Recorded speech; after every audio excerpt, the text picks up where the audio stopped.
और ईरान के परमाणु प्रोग्राम पर बड़ा खुलासा हुआ है। ईरान के एटमी प्रोग्राम पर IAEA का दावा। ईरान ने परमाणु कार्यक्रम को और तेज किया। गाजा जंग की वजह से तेज किया परमाणु कार्यक्रम।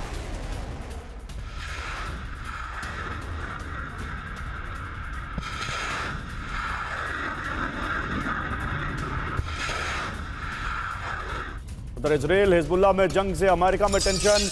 यूएस को मिडिल ईस्ट में बड़ी जंग की आशंका। अमेरिका के शामिल होने से जंग का विस्तार होगा। ईरान समर्थित मिलिशिया भी जंग में होगा शामिल।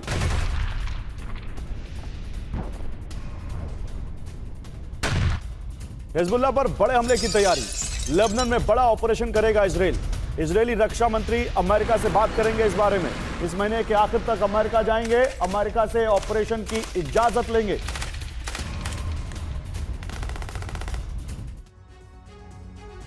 तो लाल सागर में एक बार फिर हूती ने गदर मचाया है, तो वही उत्तरी इजरायल में हिजबुल्लाह का मिसाइल ट्रेलर नजर आया है। इस बार तो हूती का शिकार रेड सी से गुजर रहा यूक्रेन का शिप बना, तो वही हिजबुल्लाह के साथ इस्लामिक रेजिस्टेंस ने इजरायल धरती को बारूद से पाट दिया। कहा जा रहा है कि ईरानी प्रॉक्सी के बढ़ते दबदबे को कम करने के लिए जल्द ही इजरायल ऑपरेशन लेबनान का आगाज कर सकता है। बस अमेरिका से हरी झंडी का इंतजार है।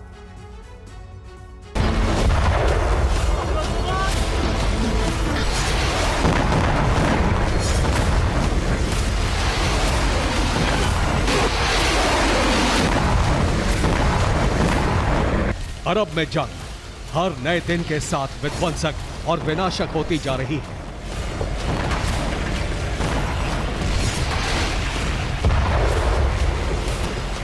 जिसका नतीजा यह हुआ है कि लाल सागर से इजराइल तक बारूदी कोहराम मचा है।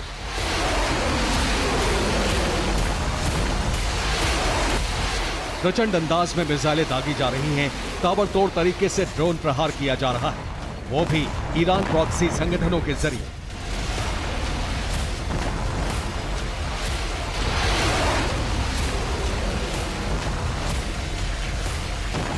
वैसे तो इजराइल हमास जंग के साथ ही ईरान समर्थित संगठन लगातार इजराइल पर अटैक कर रहे थे, लाल सागर में तबाही मचा रहे थे, मगर ईरानी प्रेसिडेंट इब्राहिम रईसी की मौत के बाद तो मानो ईरानी प्रॉक्सी आग उगल रहे हैं।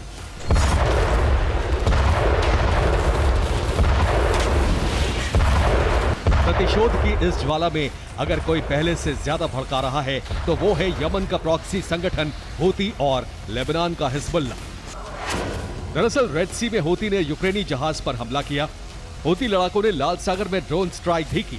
हूती की ड्रोन स्ट्राइक में कई जहाजों को नुकसान हुआ। हिजबुल्लाह ने उत्तरी इजराइल पर रॉकेट अटैक किया। इस्लामिक रेजिस्टेंस ने इजरायली बेस पर हमला किया। दरअसल बीते साल अक्टूबर महीने में जब गाजा में युद्ध का आगाज हुआ, उस दौरान आर पार की जंग इजराइल और हमास लड़ाकों के बीच हुई। धीरे धीरे इस युद्ध में कई और किरदार जुड़ने लगे, जैसे इजराइल के साथ अमेरिका और नेटो, तो वहीं हमास के साथ ईरानी प्रॉक्सी। लेकिन जब से रूसी प्रेसिडेंट पुतिन का हाथ ईरानी प्रॉक्सी पर पड़ा है, तब से गाजा जंग का न सिर्फ विस्तार हुआ है, बल्कि युद्ध का क्लाइमेक्स भी बदल चुका है।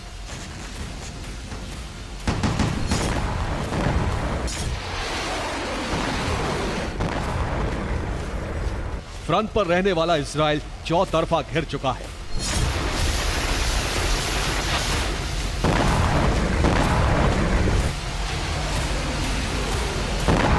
हालांकि ईरानी प्रॉक्सी के हमलों के बाद अमेरिका और इजराइल ने जवाबी कार्रवाई की, लेकिन ये अब तक काफी मामूली साबित हो रही है, क्योंकि पुतिन के सपोर्ट के बाद ईरानी प्रॉक्सी उग्र हो चुके हैं और लगातार इजराइल की घेराबंदी कर उसे दहलाया जा रहा है।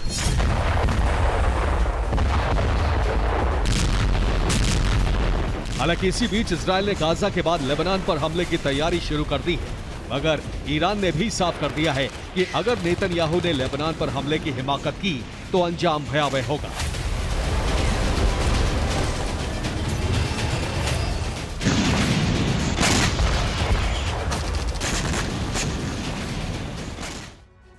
और चीन ने युद्धपोत निर्माण का काम तेज कर दिया है। चीनी नौसेना के लिए 13 बड़े जहाज बनाए जा रहे हैं।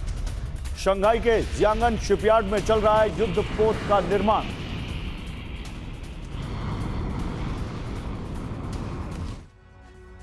तो ज़ेलेंस्की को भरोसा है कि चीन रूस को हथियार नहीं देगा, लेकिन दुनिया जानती है कि रूस को हथियार बनाने में मदद देकर चीन किस तरह सबको धोखा दे रहा है। जिनपिंग के डबल क्रॉस से एक बार फिर वर्ल्ड वॉर का खतरा है और इसकी शुरुआत समुद्र से हो सकती है। ताइवान के करीब कई दिनों तक युद्ध का माहौल बनाने के बाद अब दक्षिण चीन सागर में युद्धाभ्यास की शुरुआत कर दी गई है।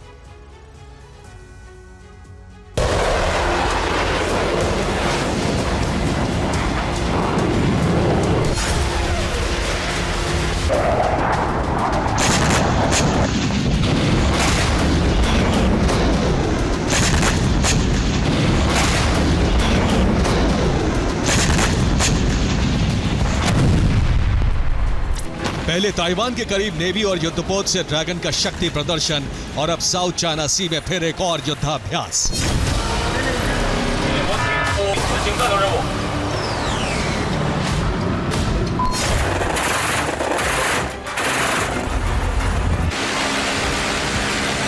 दुनिया की सबसे बड़ी नौसेना बना लेने का दावा करने वाला चीन एक बार फिर दक्षिण चीन सागर में अपनी हेकड़ी दिखाने की कोशिश में है।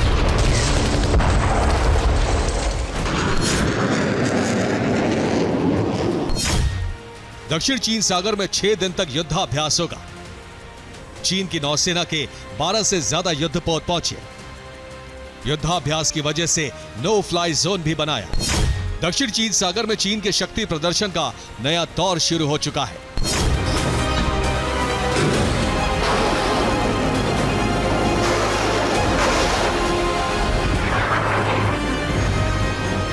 युद्धपोत की लाइन लग गई है। ड्रैगन की नेवी ऐसे आगे बढ़ रही है जैसे चंद दिनों बाद किसी युद्ध का ऐलान होने वाला है।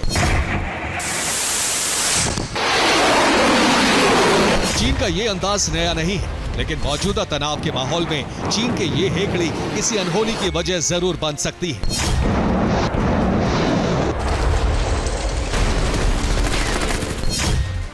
रिपोर्ट के मुताबिक चीन ने युद्धाभ्यास के बहाने 3 टाइप 055 बड़े फ्रिगेट की तैनाती की है। चीन के सबसे शक्तिशाली फ्रिगेट को युद्धाभ्यास में लगाया गया है। एंटी शिप और एंटी सबमरीन मिसाइल से शक्ति प्रदर्शन की शुरुआत हो गई है।